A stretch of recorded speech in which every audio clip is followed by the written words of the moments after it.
I have failed this one. I swear to God. Now, this came out a month ago, so people thinking, she had a reaction to the first trailer, but not the second. I generally did not know it was out. That must have been a bit, you know, people have been on my videos know what's happened. So, anyway, I did a trailer for the Bridget Jones's Baby, which kind of people, you know, did point out. Now, I'm going to say this as someone who is not a massive fan of Bridget Jones, but I appreciate her for entering the zeitgeist. Bridget Jones is very, very problematic because she's not a nice person. That I said that Bridget Jones, a character created by Helen Fielding for the book, is not a nice person. She's treated badly in the, well, books and films, but she treats people like shit, especially the men in their life. Like, in the first book, well, slash film, okay, Daniel treats her badly, but she treats Mark badly.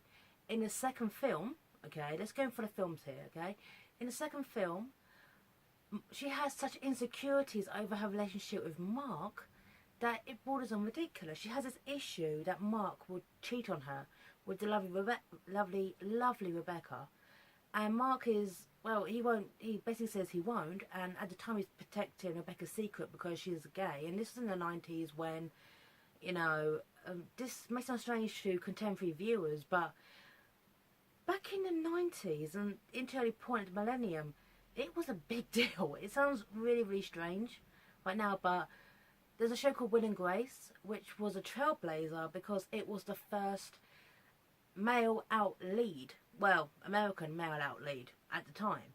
You know, they couldn't make him too stereotypical or camp, so they had Jack to do that instead. Okay, Will had to be the straight man, you know, and then Jack had to be the stereotype that everyone, you never know the stereotype. The stereotypes are ridiculous.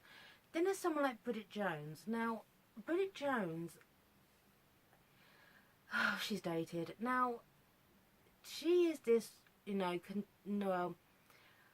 post-millennium, 90s, working woman, you know, struggling with issues about love and anxiety and all that, but she is obnoxious, she's entitled, and she seems to create drama instead of being happy with what she's got. Here you go. So, and when I saw the first trailer, I pointed this out about how she treats the men in her life like shit. And now, in the first trailer, she did exactly the same. Now, dating two men at the same time, the moral about that, who cares, okay? If no one's getting hurt, fine, whatever, knock yourself out, okay?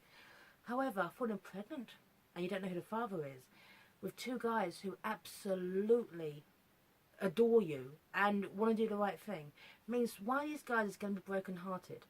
Here you go.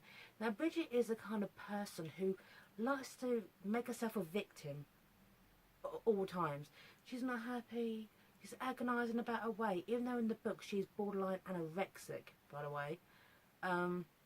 You know, this and that. No one really loves her, yada yada. She makes herself out to be a victim when she's really not. The people in her life, they're the victims of her actions. So anyway, let's get this going. Second trailer, which came out a month ago, I know I'm a failure, of Bridget Jones's Baby. Okay? I did not know about this till my sister told me about this. So, thanks, Anne. My sister. Here you go. Dear Diary, it's sort of a funny story. That's quite clever, 21st century. I met Jack, so it lasted 6 hours. What lasted 6 hours? A puppet show that Auntie Bridge went to. Oh, that's cute. She has got a kid. How much you need to know? He has a pretty nice sized puppet. And then the next week... Give her a little kiss, you know, on the forehead there. I was talking about the baby. Mark, my ex and I had similar Clearly they relationships. broke them up. Darcy. Clever pun pages. I can't go back and keep making same mistakes. Yeah. I'm pregnant. When I can make new ones. Yeah. So, you have no idea which of us is the father? Surely one of those days is more likely. They're both equally likely, so do bring along the father if you can work out which one he is. For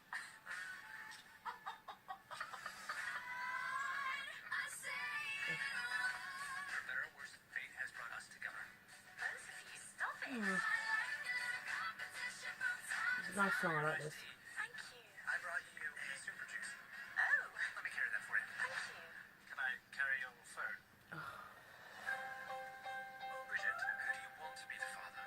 Doesn't work like that. It's like the final of the X Factor. Dial 01 if you wanted to be Mark, and 02 if you wanted to be Jack. I love you, Emma Thompson. I have been. In the past. Than me. I could be. One day. How do you orchestrate such cliffhangers in your life? Why do you, Bridget? This is not how I thought this would be. But however we choose to do this, the most important thing is that maybe you're the best thing I've ever seen. Good God, Bridget, you're immense. This is a two-man job. Would you view as the father? Right. And who do we have here? I'm Bridget, and this is Jack, and this is Mark. Lovely. You're our second same-sex couple today.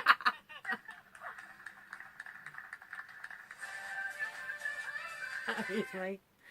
Okay, turn that off for a second. Right, okay.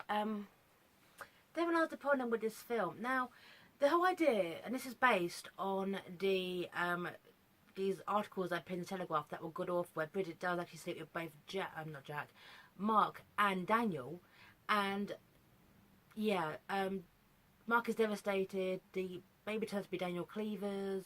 Most fans totally forget he's even existed. When you have two male characters, okay, protagonists here, with Colin Firth as Mark and McDreamy, oh god, the guy from Enchanted, Patrick Dempsey, that's my sister loves him, she watches Grey's Anatomy, as your male protagonist in this film, they're too likeable. And there was this issue, okay, about the choices, and, you know, her friends basically said, which one do you want to be the father? Well, what's your choice, Bridget? Well, end of the day, if you go for Mark and the baby's Jack's, well then Jack will always be in that baby's life, and vice versa. So there is no real choice in this but what Bridget wants now. It seems a little bit, you know, kind of childish to even think like that. However, I did like that Shazza, who was, you know, in the original films, her most vocal, you know, of all the singletons, the fact is that, you know, it shows the character's maturity, okay, the other character's maturity. So I like the fact, okay, that she's kind of settled down and she's got a child of her own, and I was kind of hoping the film would have gone for that road, you know, like, Bridget's at the point in her life where all her friends, all her singleton friends, even the, oh god, the guy who played the gay singer who wrote one song and slept with, you know, made sure that, because this was a stereotype, okay, that he could sleep with everyone he ever wanted after that, yeah, because this may sound a bit strange to people who had no idea, but, you know, Bridget actually said, you know, in her narration about her friends, you know, he's a total puff, which, seriously, even back then I cringed, okay? I like to see these people kind of settling down and maturing and, you know, civil, you know, partnerships, okay, getting properly married and all that, but that's what I wanted to see from the other characters. Bridget as a character, she does not grow, you know, it's kind of like,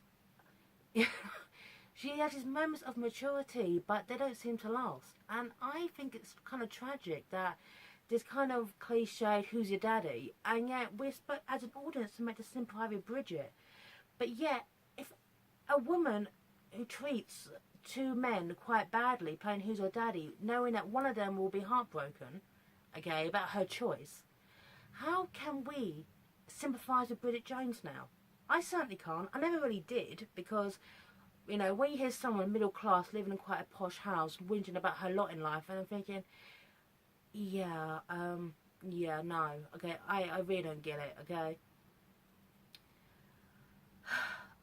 However, I did notice this. Now, I did say in my original trailer review that the first Bridget Jones is based on Pride and Prejudice by Jane Austen. The second one is clearly based on Persuasion, also by Jane Austen.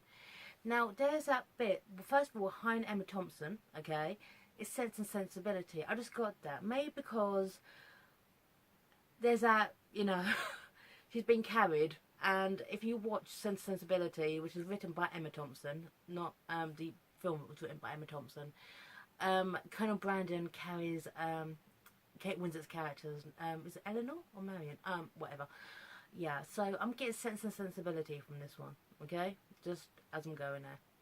But anyway, I'm going to see this film no matter what next month, but I'll let you see what I think. But at the same time, I find it hard to relate to a character like Bridget Jones now, because